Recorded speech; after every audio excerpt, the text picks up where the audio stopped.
Você está na terça da unção pela palavra, na conferência profética Degraus da Maturidade. E nós continuamos lendo e refletindo no texto bíblico que está no livro de Josué.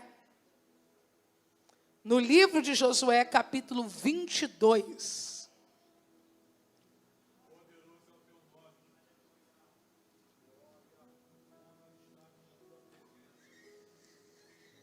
Aqui está a Bíblia do púlpito, aqui está a minha, mas nós vamos utilizar a versão King James atualizada, por isso eu vou usar o projetor que está na minha frente. Profeta Josué, capítulo 22. Ah, entendi. Você mexeu? Ficou melhor. Tá bom, isso aí. Amplia para mim mais um pouquinho, tá? Josué, capítulo 22, versículo 16, que foi o último versículo que nós lemos na semana passada. Para você que está pelo YouTube, tem uma playlist da nossa conferência, para você não perder nenhum degrau. Hoje é o 4º degrau. E para você que está aqui conosco no culto presencialmente, mas não veio em alguns desses cultos, aproveite a bênção da tecnologia e vá lá acessar as mensagens anteriores. Josué capítulo 22, versículo 16, a Bíblia diz assim: assim fala toda a comunidade de Javé, que significa essa infidelidade que cometeste contra o Deus de Israel, voltando as costas hoje ao Senhor e erigindo-vos um altar estranho, rebelando-se neste momento e desta maneira contra o Eterno. Versículo 17, toda a igreja vai ler comigo no 3. 1, 2, 3. Já não basta o pecado. Até hoje sofremos as consequências daquela afronta contra Deus, apesar do castigo que caiu sobre toda a congregação de Javé. 18. Se, portanto,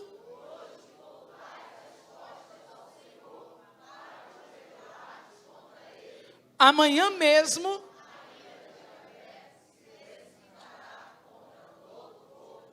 levante uma das suas mãos e vamos orar juntos agora. Ao Deus da glória seja a glória para sempre e eternamente.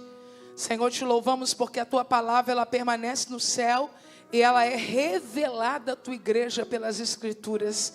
E a nossa oração é para que o Senhor fale e não te cales esta noite. Não a nós, mas ao teu nome seja glória. Por causa de Jesus Cristo, teu Filho, oramos em o nome de Jesus. Amém. Você consegue aplaudir ao Senhor pela sua palavra agora?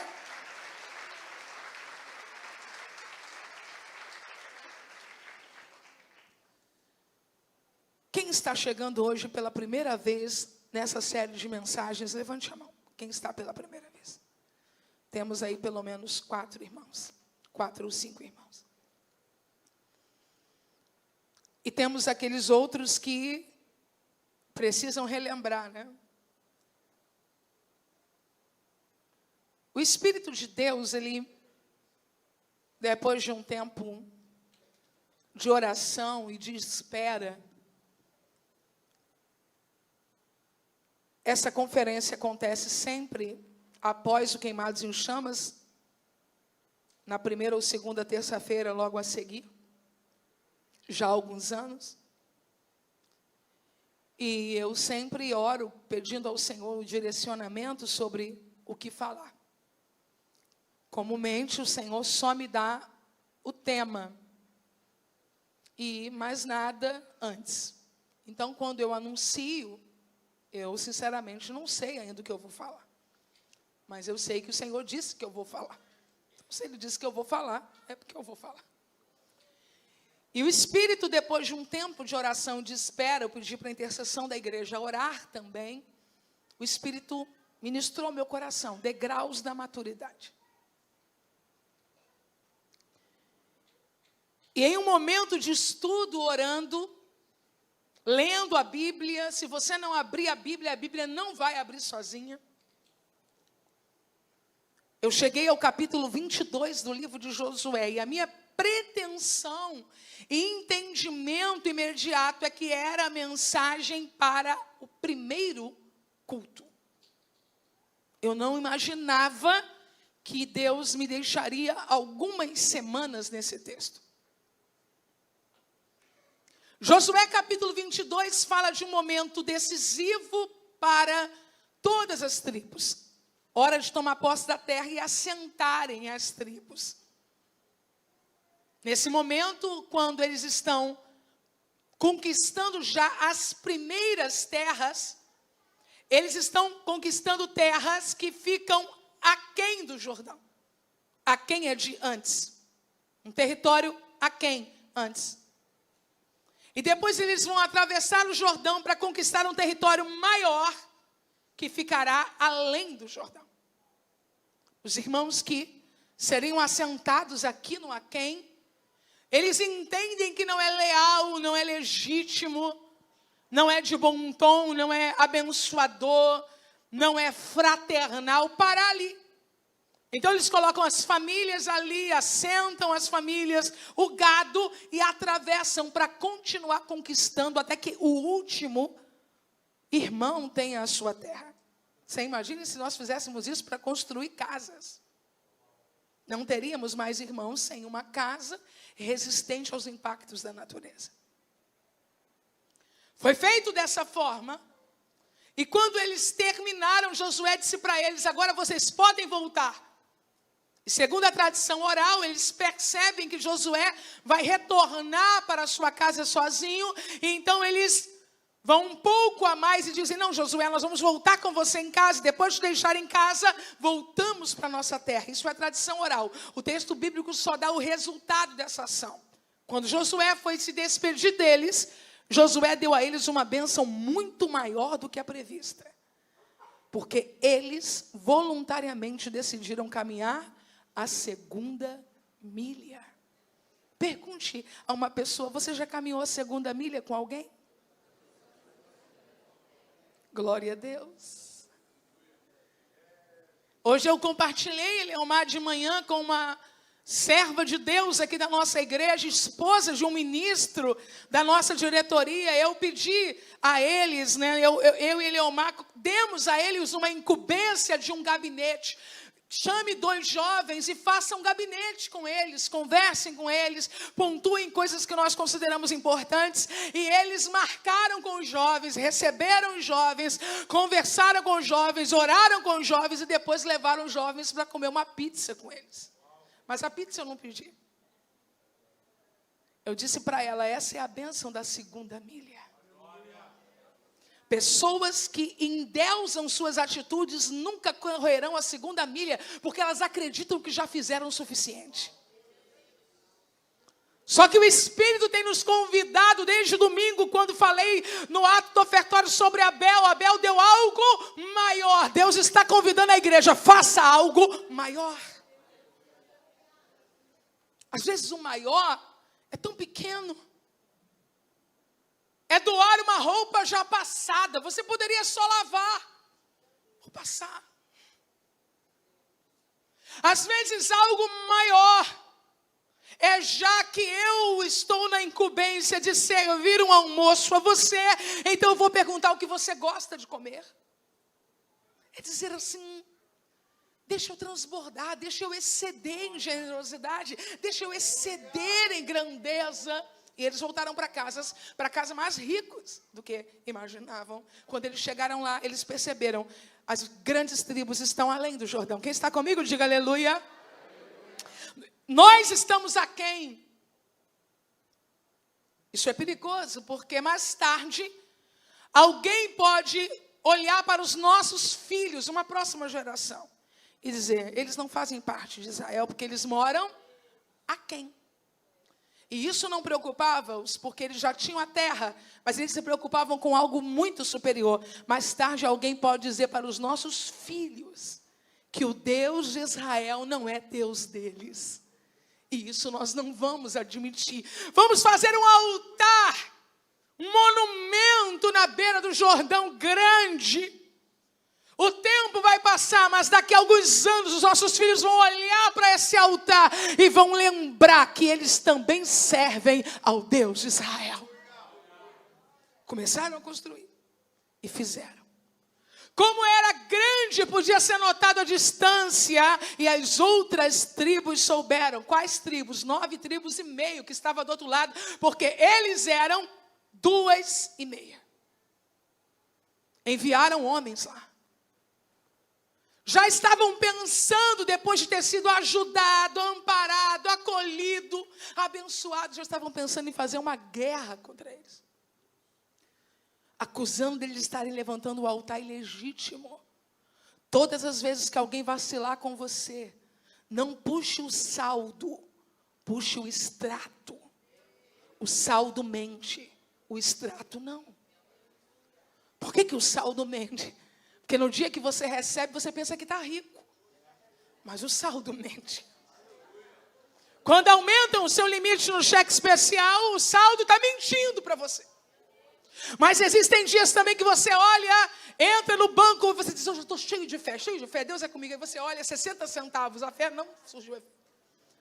Aquele saldo também está mentindo. Você não é uma pessoa que vai viver a vida inteira com 60 centavos. É um momento que você está vivendo. Se você puxar o extrato, você vai ver que naquele mês você pagou luz, você pagou internet, você fez compra, você passou Pix para tia, Pix para avó. O saldo mente, tanto para o bem quanto para o mal. Então, quando alguém lhe tirar do sério, as pessoas só tiram a mim do sério ou tiram vocês também do sério? Quem está comigo, diga aleluia. Puxa o extrato. Se perto de você tem alguém da sua intimidade, se não for, não é para falar isso. Diga a ela, se eu vacilar, esquece o saldo e puxa o extrato. Só por isso que metade dos maridos que estão aqui ainda estão vivos. Não é verdade? Por isso que os amigos que estão aqui continuam amigos. Agora eu estou falando sério. Por isso que os casados continuam casados, porque se a gente avaliar o dia, parece que tem um dia que a pessoa acorda e diz, hoje eu vou zerar meu saldo.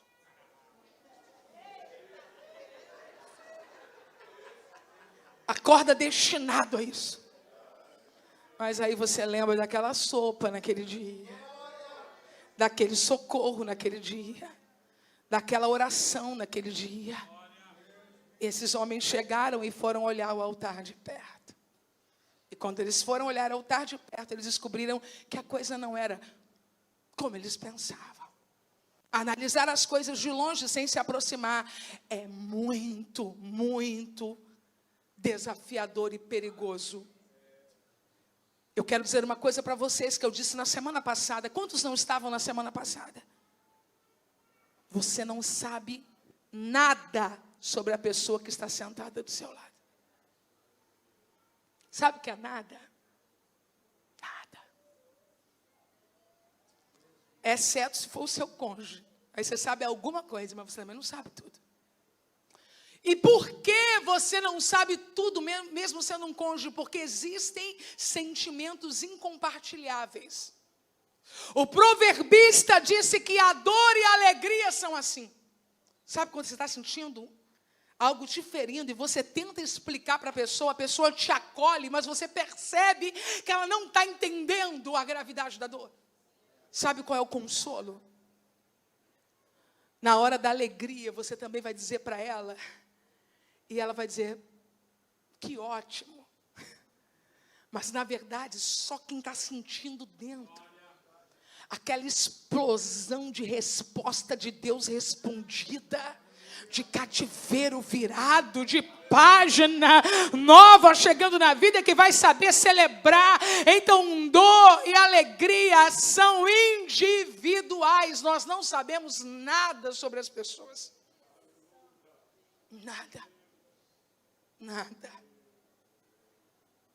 E quando eles chegam para olhar, os nossos irmãos vão tentar explicar. Não é nada disso. Eu estou constrangida com os termos para onde encaminhará o versículo 16. Estamos todos agora no mesmo ponto, tá bom? Por isso eu vou prosseguir. No versículo 16, esses homens que foram levantados em Israel como homens honrados para ir lá e inspecionar o que eles pensam que está acontecendo. Eles chegam já emitindo um juízo de valor. Embora haja ali uma pergunta, essa pergunta já revela um coração que já impõe uma resposta. Eu não sei se você já teve diálogo com pessoas assim. Elas não estão perguntando, elas estão afirmando dentro de um tom de pergunta. Isso não é uma questão da língua portuguesa, não é isso. É uma questão da intenção do coração. Quando você compra um objeto e ele quebra, e a pessoa pergunta, mas já quebrou? Ou ela está dizendo, a coisa que você comprou é ruim, ou ela está dizendo, você é um estabanado. Conhecem essa palavra, estabanado? É daqui também? Não, porque meu bisavô trouxe essa palavra de Portugal. Ele era um imigrante português e ele falava que o meu pai era um estabanado. Um dia meu pai foi fazer um concerto para ele, tentando ganhar a mão da minha mãe, que era neta dele, mas ele que criava. Meu pai conseguiu deixar o alicate, né, cair na cabeça do meu bisavô. E ele gritou, Calico, sai daqui, seu estabanado.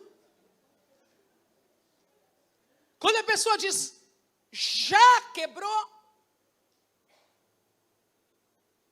ali a intenção de dizer, era ruim. Ou você foi ruim no manuseio.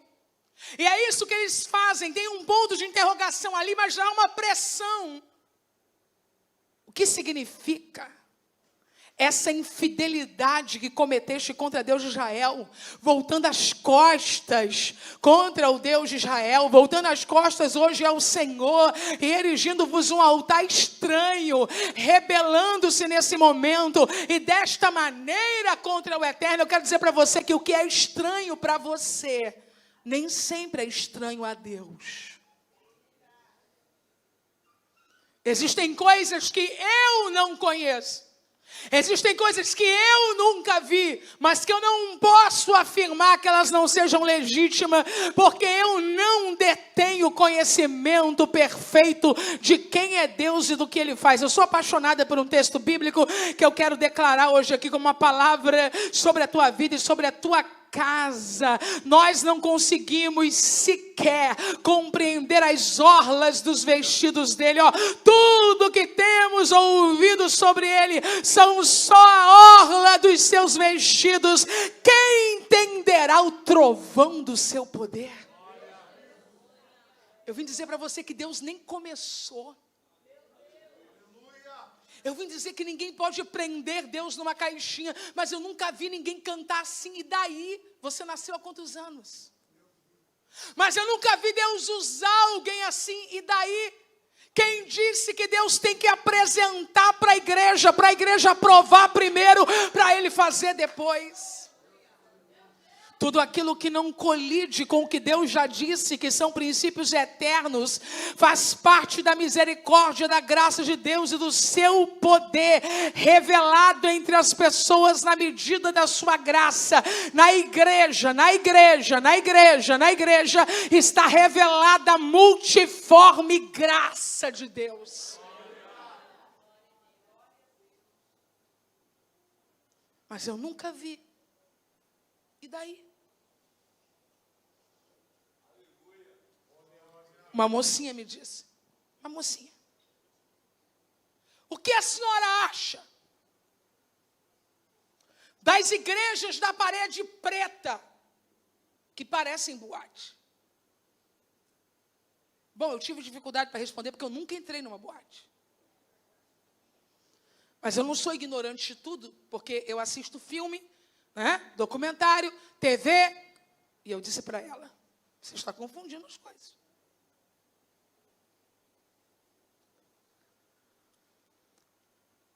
Boate tem álcool. Boate, em alguns casos, tem droga.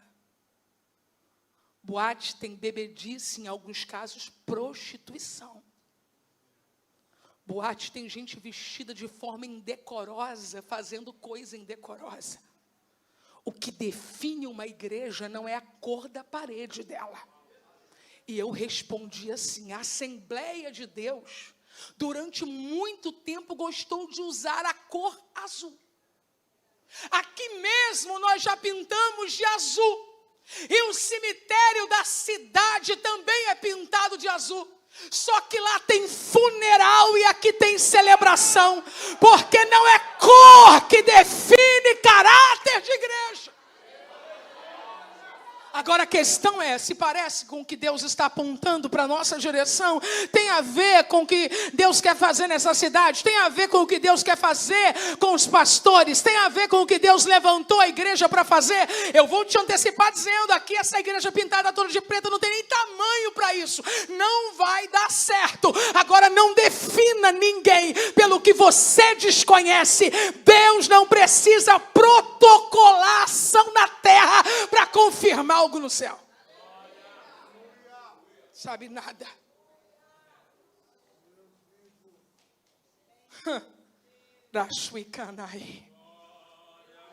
Aleluia. Aleluia. Você não precisa deixar no sentido de autorizar, mas para viver você precisa permitir. Permita que Deus faça coisas novas na sua vida. Permita. Permita. Mas uma criança cantando, permita que Deus faça coisas novas. Mas um ancião dançando, eu vi um grupo de dança da Igreja Batista da PIB de Ponto Chique, de senhoras dançando. Eu estou querendo ver se inspira a Val para colocar a terceira idade aqui para dançar. Ah, mas eu nunca vi.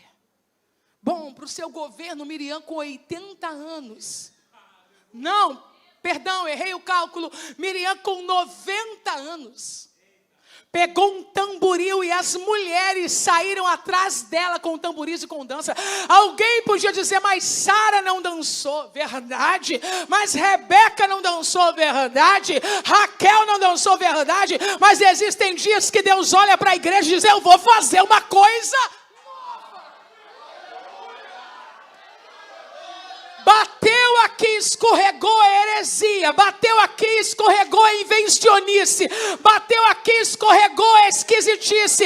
Bateu aqui, não rejeitou. Deixa a multiforme graça de Deus se revelar na igreja.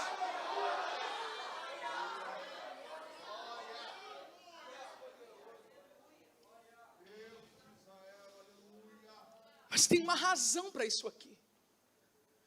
Tem uma razão para a gente pensar sempre o pior sobre as coisas e as pessoas. Isso não é infundado. Nós somos pessoas marcadas por nossas experiências. Eu não sou psicóloga, mas eu sei que do psiquismo nada se apaga. Está aí o que você viveu.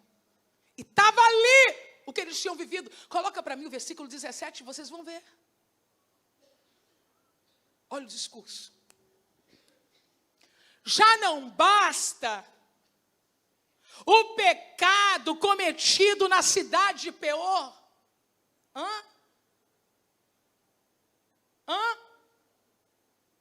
Eles tiveram uma experiência aonde a desobediência de um homem e a sua rebelião contra princípios divinos trouxeram dores intensas para Israel. Estou falando do pecado de Acã. Qual foi o pecado de Acã? O Senhor disse, passa pela terra e não toca em nada. Fogo em tudo. Ele olhou uma capa babilônica e ele olhou algumas quinquilharias. Eu chamo de quinquilharias desde que eu tenho 14 anos que eu preguei a primeira vez sobre Acã. São quinquilharias porque qualquer coisa diante do valor da obediência ao teu Deus não tem valor nenhum. Não tem valor nenhum. Vou falar a verdade, vou perder o cheque cidadão. Nem sei mais se é cheque cidadão, se mudou o nome. Não é desprezando quem recebe, porque eu não sei mesmo. Há uma tendência dos governos a alterarem o nome dos programas de acordo com o partido que está na situação. Então, realmente, eu não sei. Mas eu vou perder. Aí, você vai dizer para a irmãzinha assim, irmã, mas é tão pouco. Tão pouco. A irmã, não, mas eu sustento meus filhos. Mas é pouco. Difícil é para mim, o outro responde. É. Se eu casar, perco a pensão. E são 8 salários mínimos. Poderia ser 24. Eu vou chamar esse teu salário de quinquilharia. Porque qualquer coisa que te conduz à obediência, à desobediência, não tem valor nenhum diante de quem te chamou para a obediência. Olha a mentalidade, vem comigo, olha a mentalidade. Tem uma irmã na nossa igreja. Não é aqui não, tá? Eu estou criando um caso. Tem uma irmã na nossa igreja que ela não pode casar. Não pode, por quê? Não pode. Como ela não pode? Pelo que eu sei, pode. É ir lá no cartório. Não pode. Por que ela não pode? Ela não pode porque se ela casar, ela vai perder a pensão. Aí eu pergunto para a senhora, porque é assim que eles me enfrentam. Aí eu pergunto para a senhora, quem vai sustentar ela? Vocês não estão entendendo. Evangelho não é garantia de que Deus tem que compensar a tua obediência.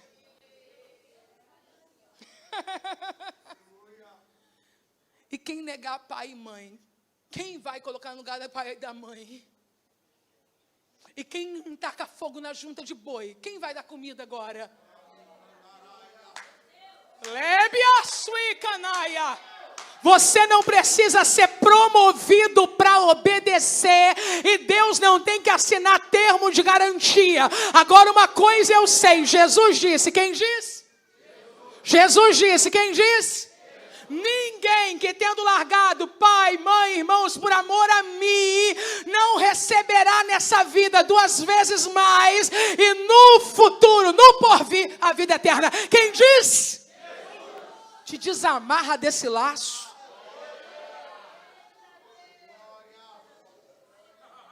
Te desamarra desse laço. Pastora, mas ele não quer casar comigo. E tu não desconfia qual é o plano dele para o futuro? Um homem que não quer casar com uma mulher? A que ponto nós chegamos, irmãos? Deixa eu falar uma coisa para você. A que ponto nós chegamos? Esses dias uma menina me mandou uma mensagem dizendo: eu não gostei do que aconteceu na minha igreja, não sei se estou certa, se estou errada. Foi feito um feirão social, uma assistência social, e lá estava oferecendo para fazer união estável. Na igreja. Para ajudar as pessoas. Ajudar em quê? Eu lembro. E aqui está funcionando igualzinho. Eu lembro de um tempo, e aqui está funcionando igualzinho. Que a irmã se convertia e o marido não queria casar. O companheiro, porque tinha que falar companheiro na Assembleia de Deus, chamar de marido quem não era marido. Companheiro não queria casar. Aí sabe como é que as irmãs diziam? Eu só tenho 45, vou fazer 46 no mês que vem. Prepare meu presente, hein? Aí as irmãs diziam assim, eu lembro, irmã Lúcia Mateus, irmã Josefa, minha avó, nós vamos pegar a sua causa. Não era advogada nem nada. Era esse o termo. Nós vamos pegar a sua causa. Eita! Aí tinha no bairro onde a gente morava, Eliomar sabe quem é? Um homem chamado Adalto. E ele dizia, não caso de jeito nenhum. Mas a irmã chegou na igreja e as irmãs disseram para ela, nós vamos pegar a sua causa. Eu e Eliomar fomos os padrinhos do casamento. Entrou toda bonitinha com a florzinha dela na mão, porque a igreja não fazia banca para regularizar pecado. A igreja colocava e coloca ainda o joelho no chão para mudar a história. Aleluia! Rebiose andaia.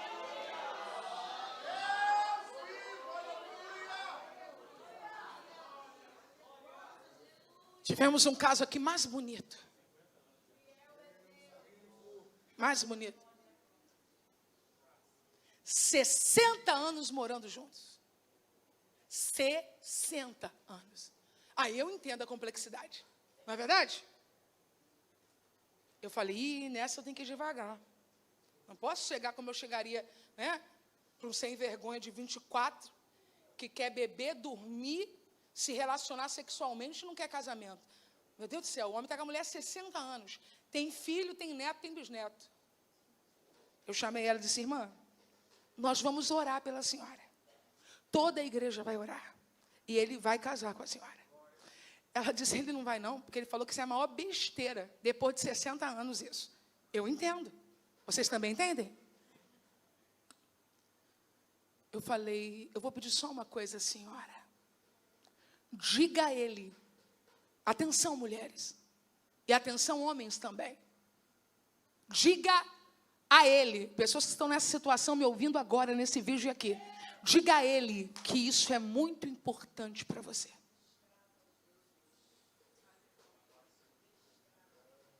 Se eu disser para o meu marido que uma coisa é muito importante para mim, se ele disser para mim que uma coisa é muito importante para ele, tem que ter uma resposta nisso. E ela começou a dizer para ele, isso é muito importante para mim. E eu orando. E a igreja orando. E as irmãs da terceira idade orando. E as irmãs da comissão da visita orando. Um dia ela chega e eu falei, Leomar, eu tive uma ideia.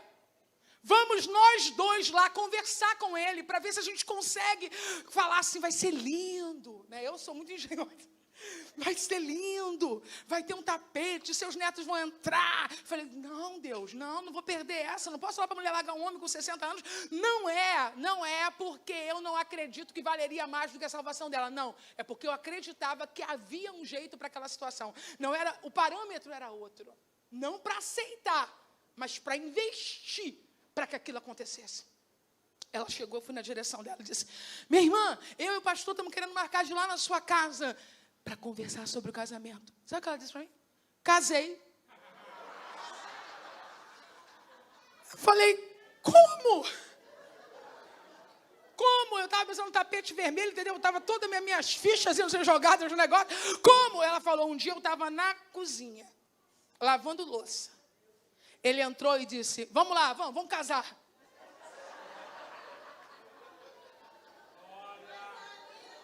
Segure na mão de alguém e diga, Jesus é mais precioso do que qualquer coisa na vida.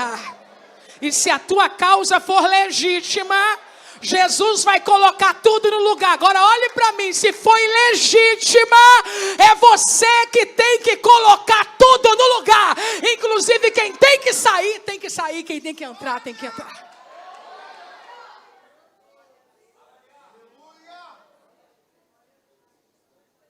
Já não basta o pecado cometido na cidade de Peor? Eu estou achando que o que vocês estão fazendo é pecado. Olhe para mim, Adevip. Porque eu lembro de alguém que agiu assim. E por que isso trouxe tanto impacto? Por que isso foi traumático a eles? Está aqui no texto. Sofremos as consequências daquela afronta contra Deus.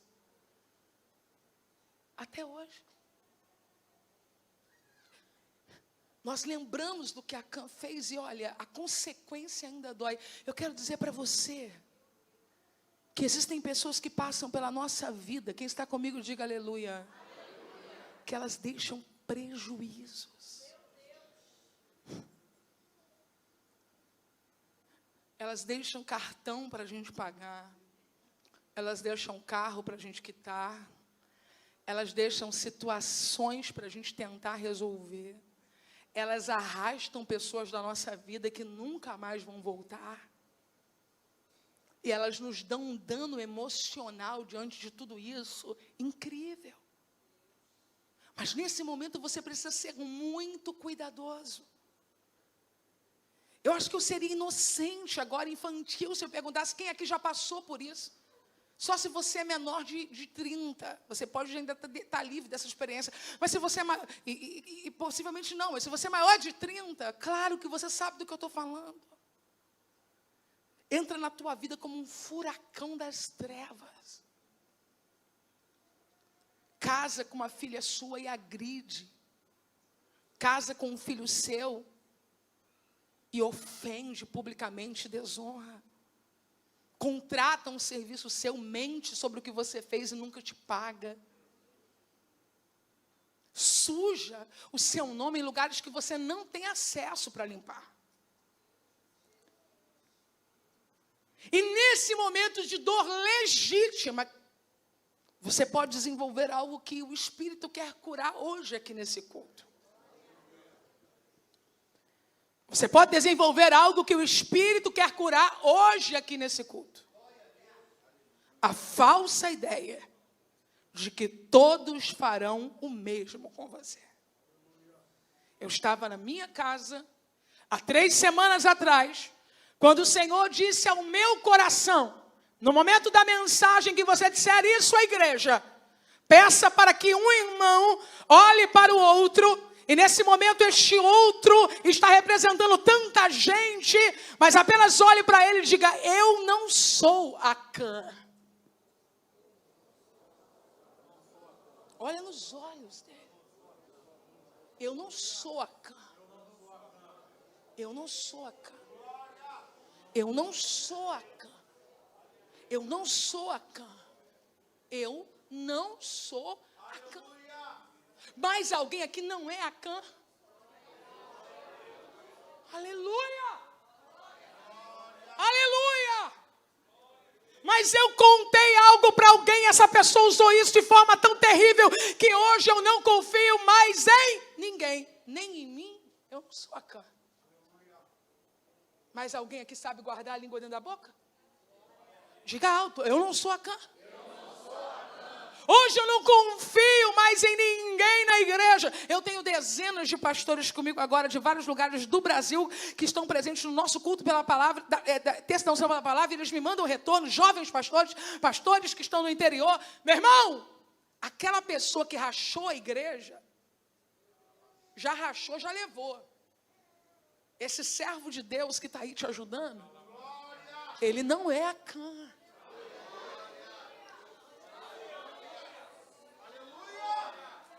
A coisa mais difícil no processo da decepção é você acreditar de novo. Mas Deus vai curar você esta noite para você acreditar de novo. Nem toda pessoa entra numa casa para destruir a casa. Nem toda pessoa entra no ministério para dividir um ministério. Nem toda pessoa faz um contrato para não honrar. Nem toda pessoa promete e não cumpre. Nem toda pessoa jura amor e não tem amor. Eu quero falar para pessoas que tomaram pavor do casamento por causa do que já sofreram. Meu irmão, minha irmã, nem todo mundo é Acã.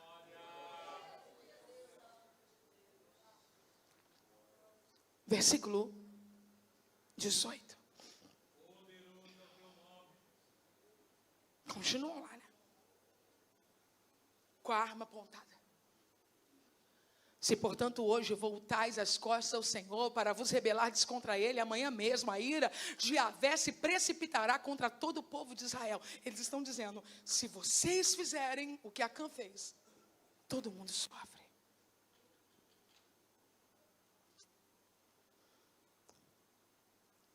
Eu estou orando no meu espírito. Enquanto eu prego, eu também oro.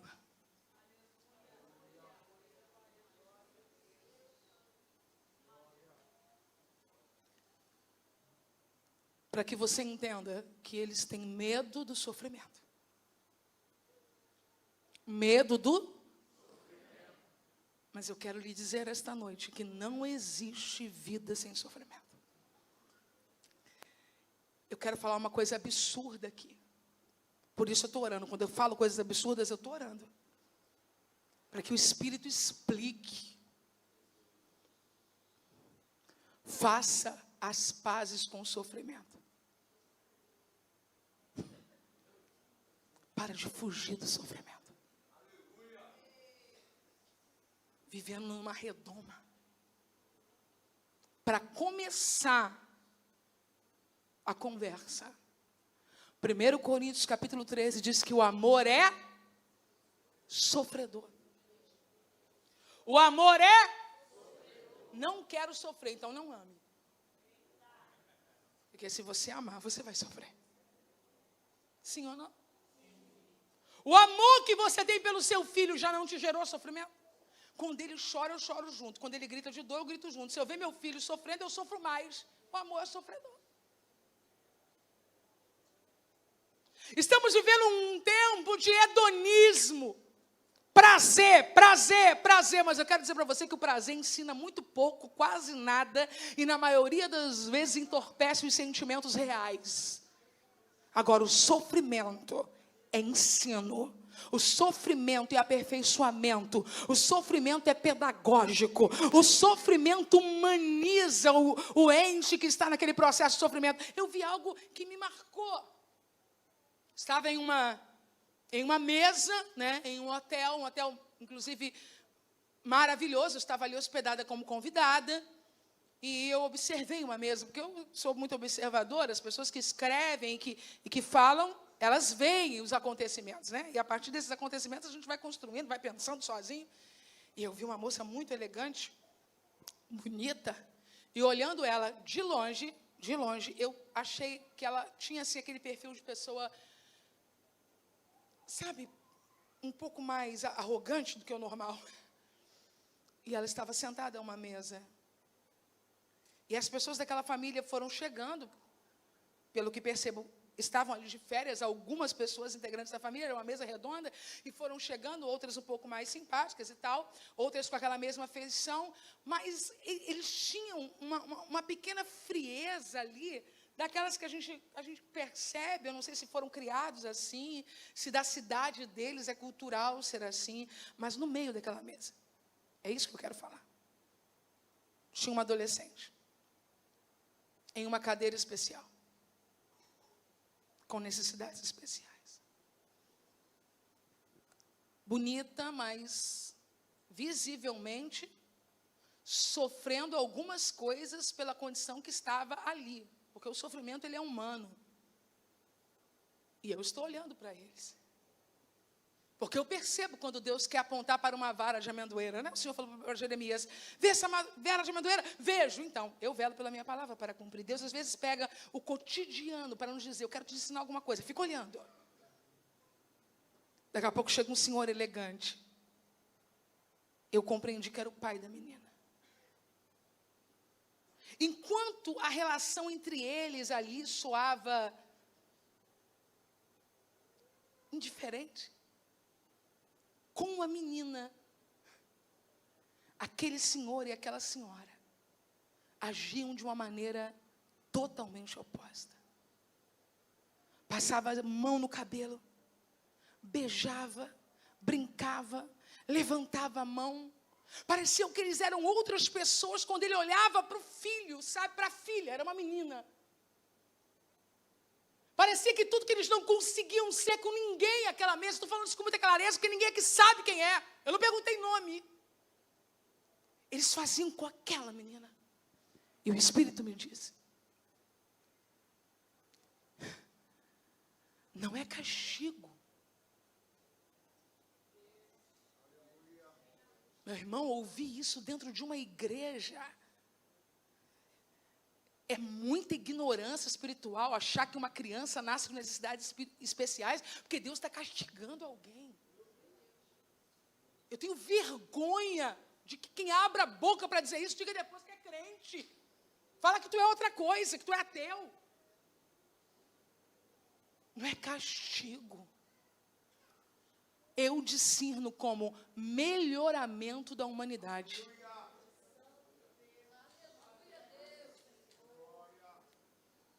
Melhoramento.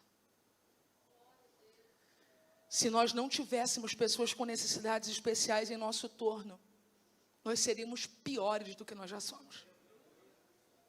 As pessoas com necessidades especiais nos treinam, nos condicionam, sabe, nos despertam, nos faz entregar um nível de amor diferenciado, uma atenção diferenciada. Eu quero dizer para pais de filhos com necessidades especiais, seu filho não é um castigo, o seu filho é a manifestação da graça de Deus para melhoramento, primeiro da sua família, depois da igreja, depois da comunidade e quem sabe do mundo. Deus está usando crianças e jovens e adolescentes e pessoas adultas com necessidades especiais para sacudir a humanidade, para a gente entregar um nível de amor que nós não entregaríamos em outra situação e um nível de tolerância.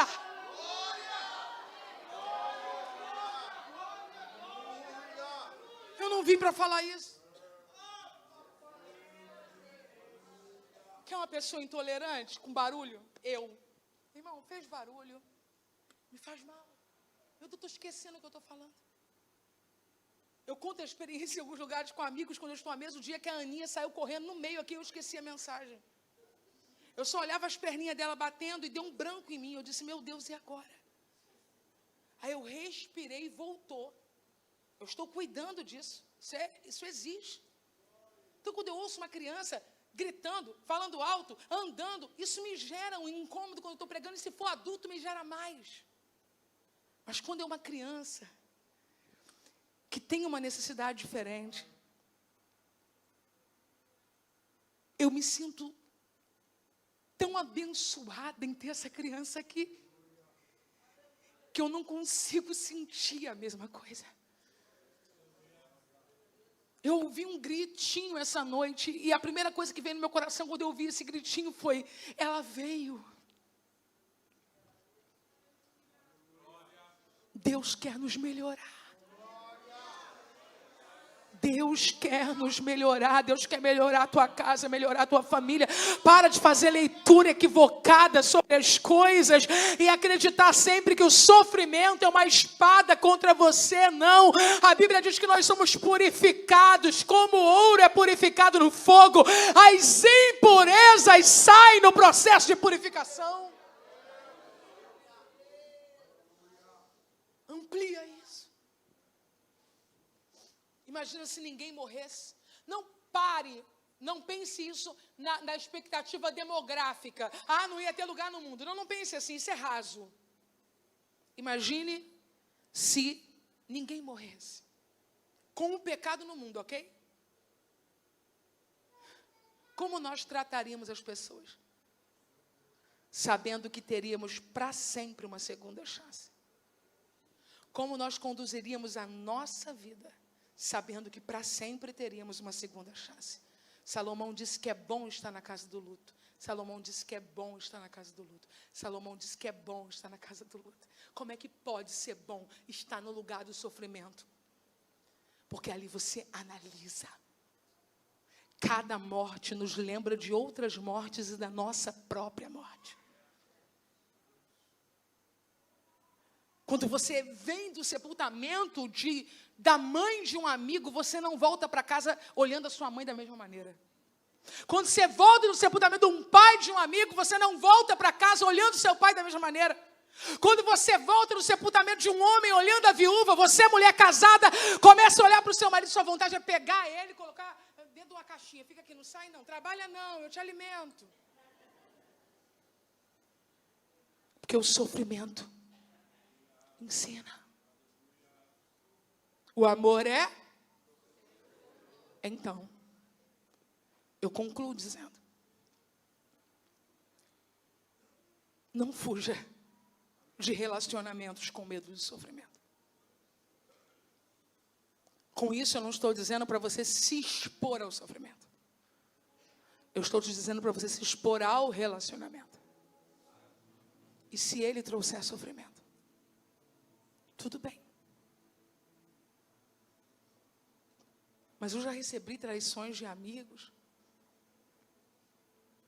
Existe uma canção da Cristina Mel que eu gosto muito. E todas do pastor Vitorino Silva. Essa semana eu preguei a música do pastor Vitorino Silva para o Leomar. Primeiro eu falei tudo que o senhor falou aqui sobre acordar de manhã, olhar para os montes, agradecer, porque o senhor disse isso aqui já. E eu falei para ele, eu estou pedindo a Deus a bênção do pastor Vitorino Silva. Eu quero acordar de manhã com o coração grato. Eu quero acordar de manhã olhando e louvando. Pastor Vitorino Silva, ele tem o dom da sabedoria. E existe uma canção dele que eu já ouvi muitas vezes, é preciso saber viver. É preciso saber viver. Pode continuar comigo, tá? É preciso saber viver. E é isso, gente. Quebra a redoma. Coloca o pé no chão. A melhor parte da vida de Moisés foi quando ele saiu do palácio e colocou o pé no chão. Quando ele colocou o pé na realidade. Ele ia ser apenas filho da filha de Faraó. Talvez um faraó assim, porque há na história egípcia faraós que não eram egípcios. Pode ser. Mas no dia que ele colocou o pé no chão, o que ele conheceu? O sofrimento do seu povo. E o que isso gerou?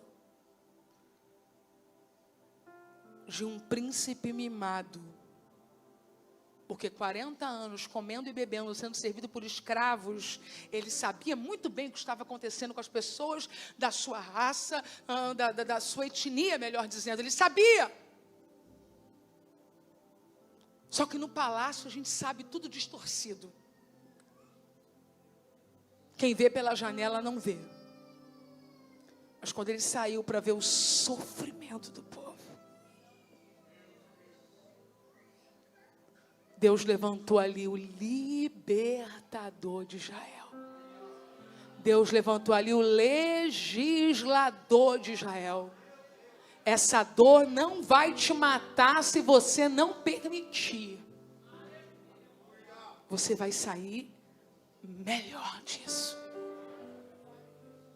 O quarto degrau da maturidade é o sofrimento.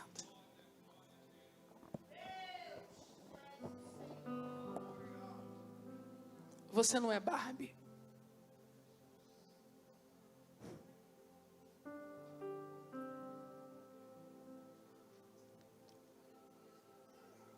Vive. Vive. Vive.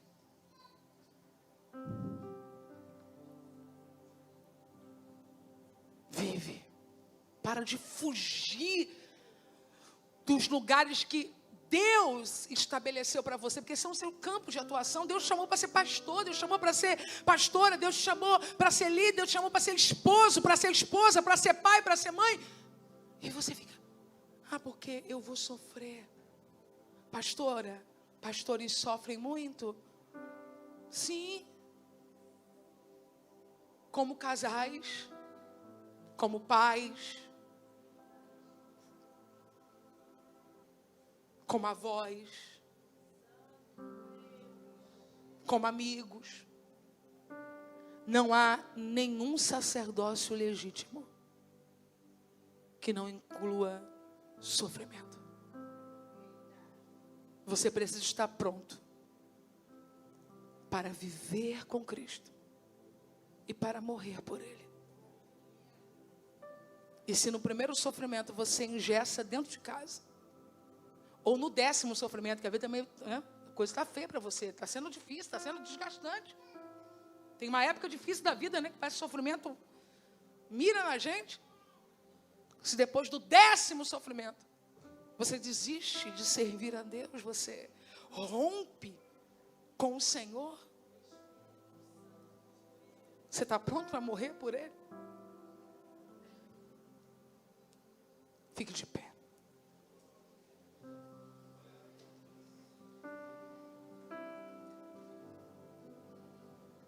Levante, levante.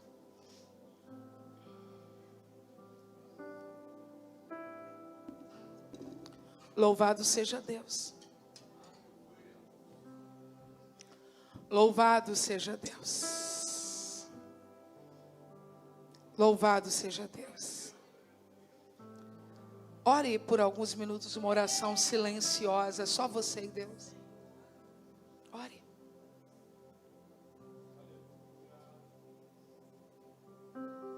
Só você. Só você e o irmão Gilvan, mais nada agora. Daqui a pouco a gente vai.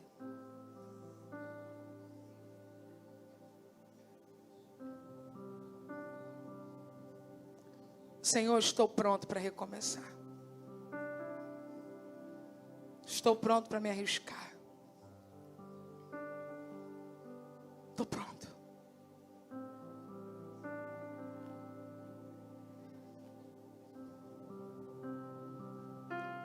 Eu estava na minha casa, eu tinha uns 19 anos. Eu já tinha ouvido palavras proféticas sobre o meu casamento. Mas eu sabia que profecias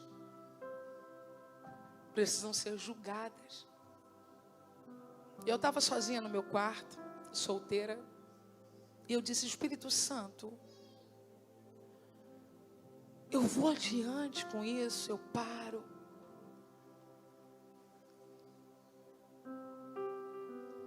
Minha mãe tinha ido na casa de uma irmã muito espiritual, mas pessoas espirituais também dão bola fora. E minha mãe disse para aquela irmã, estou tão preocupada com a minha filha, está namorando, quer ficar noiva, eu quero saber se realmente Deus está nisso. E a irmã perguntou para ela, mas como estão as coisas? Já comprou as coisas? Minha mãe, não. Está numa dificuldade. A irmã disse, o que é de Deus, ó, flui. Se não tem nada, irmã,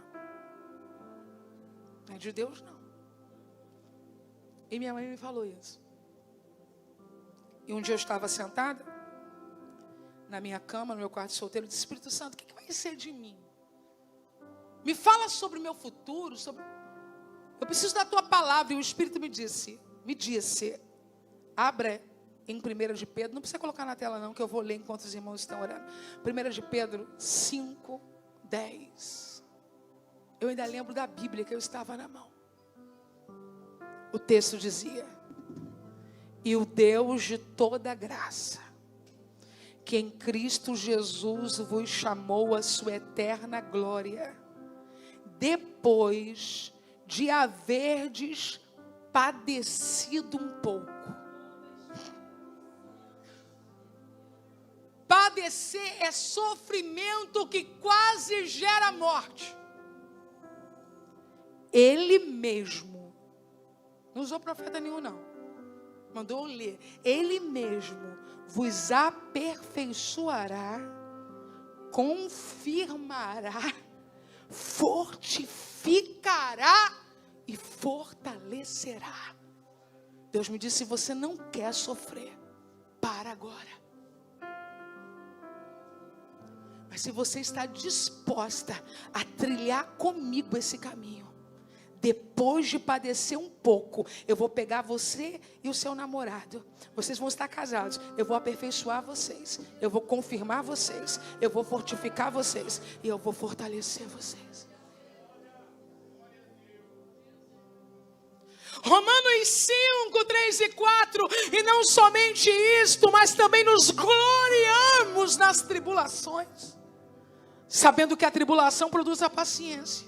E a paciência é a experiência. E a experiência e a esperança.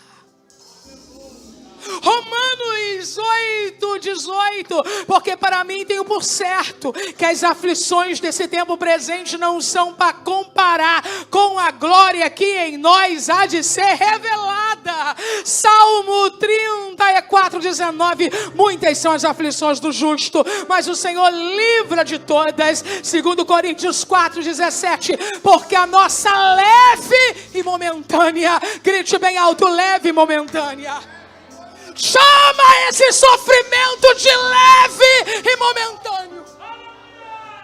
Porque a nossa leve e momentânea tribulação produz para nós um peso eterno de glória mais excelente. Romanos 8, 25.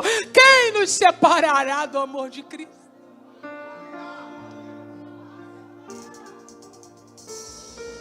a tribulação, a angústia, a perseguição, a fome, a nudez, o perigo, a espada. Por amor dele somos entregues à morte todo dia. Fomos reputados como ovelhas para o matadouro. Mas em todas essas coisas somos mais do que vencedores por aquele que nos amou. Porque estou certo de que nem a morte, nem a vida, nem os anjos e principados, nem o presente, nem o porvir, nem a altura, nem a profundidade, nem nenhuma outra criatura nos pode separar do amor de Deus que está em Cristo Jesus.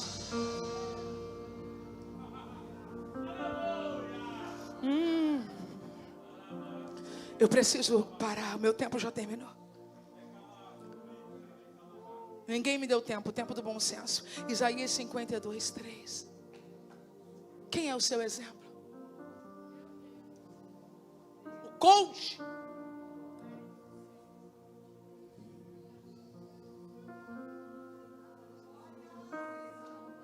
Pastor, você tem problema com coach? Nenhum, já fui coachizado. Eu consegui fazer concluir uma coletânea de livros depois do atendimento com coach. Para trabalhar foco é uma maravilha. Só que Bíblia é Bíblia. Coach é coach. Quem é o seu exemplo? Você olha para o empresário de sucesso com honra que eu falo, e não com desonra, Roberto Justus. Você se imagina no lugar dele, está demitido. E aí você pensa que vida vitoriosa é chegar lá. Quem é o seu exemplo? Respira fundo e olha para mim. Isaías 52, 3. Era desprezado e o mais indigno entre os homens, homem de dores, experimentado nos trabalhos, e como um de quem os homens escondiam o rosto. Era desprezado e não fazíamos dele caso algum. Seu exemplo é o homem de dores. Nós fomos sarados pelas feridas dele. Eu ouvi da Eleusa Matos e marcou a minha vida. Feridas saram pessoas. É que osnai. E eu, Helena, vou te chamar agora aqui para o altar. Mateus 10, 38. E quem não toma a sua cruz e não segue após mim, não é digno de mim. Se houver qualquer pessoa dentro desse espaço, desse prédio, desse templo, chama do que você quiser com reverência, cuja decepção, cujo sofrimento travou você. Você sabe do que Deus tem com você, mas alterou a sua vida espiritual de uma maneira, sabe, incrível. Mas hoje você quer dizer: Deus, chega. Sai do teu lugar agora e vem para cá, porque eu quero orar com você esta noite. Meu apelo esta noite é esse. Eu quero a ajuda das pastoras e dos pastores da DVIP.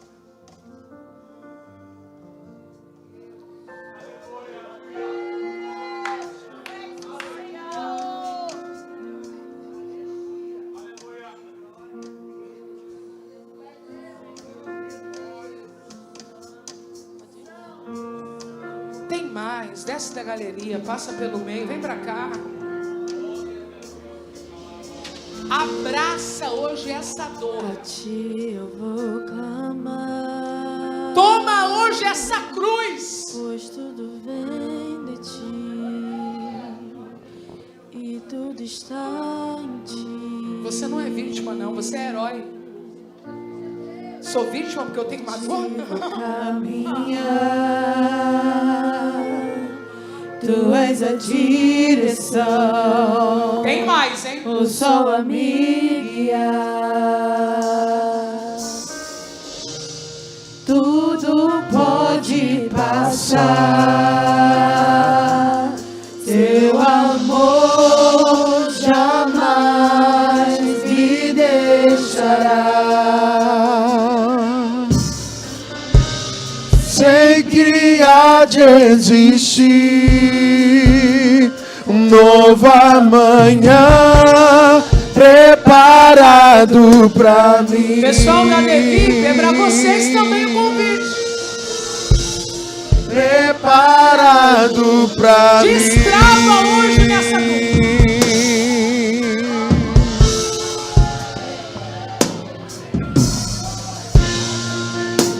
A ti eu vou clamar, pois tudo vem de ti, tudo está em ti. E daí? Por ti vou caminhar, tu és a direção, o sol a me guiar. Tudo pode passar, teu amor jamais me deixará.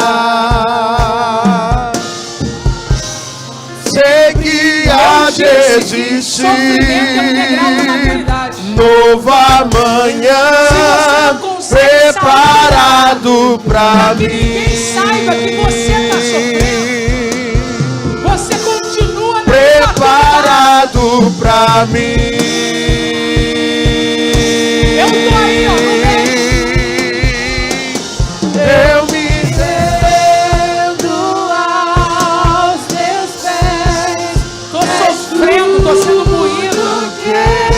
Eu preciso pra viver.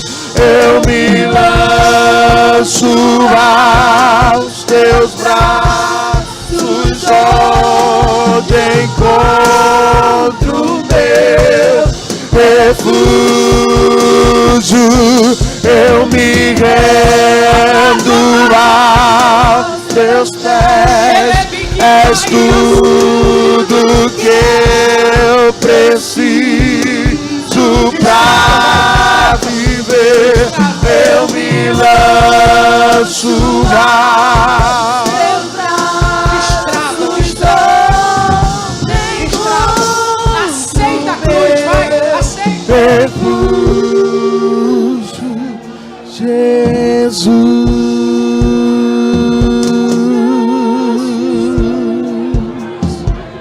Eis-me aqui. Olha a minha mentalidade, irmão Gilvan. Olha a minha mentalidade. Olha a minha mentalidade. Deus! Faz fulano me amar. A que ponto a gente chega, hein? Fazer amar. Deus! Faz fulano me amar. Deus me diz: ei, você não aguenta ser rejeitada, não? Todos têm que chamar.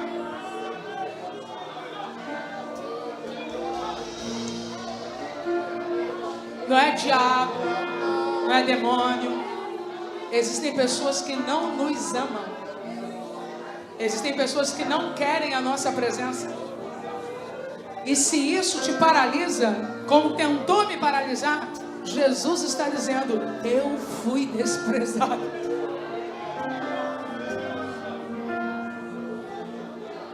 Pastora, mas não é só desprezo, a pessoa ainda me afronta. A Bíblia diz que Jesus desprezou a afronta.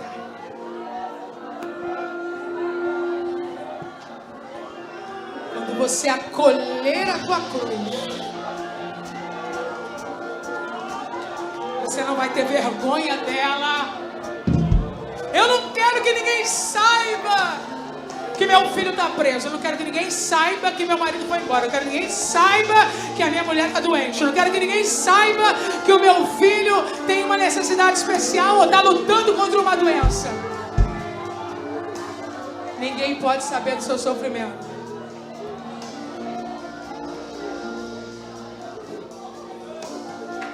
Eu te entendo, eu já pensei como você. Para tomar a cruz, a pessoa precisava desfilar publicamente com ela. E com a cruz no ombro, aquele que ia seguindo estava declarando a seguinte mensagem: eu estou indo morrer. Ninguém pode humilhar quem já está humilhado. Ninguém pode zombar da morte de quem já está morto.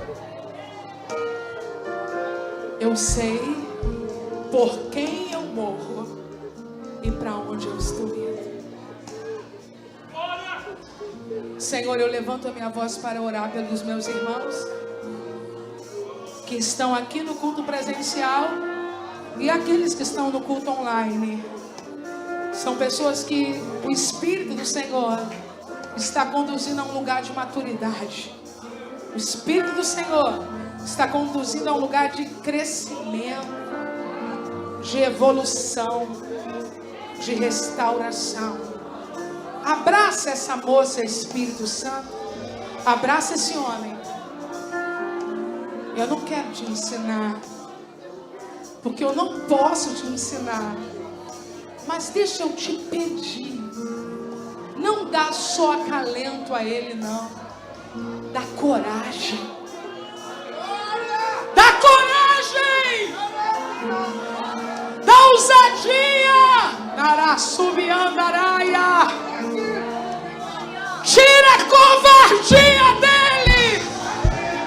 Tira a covardia dela. Dá poder, poder, poder, poder, poder, poder, poder, poder, para dizer: foi bom ser afligido.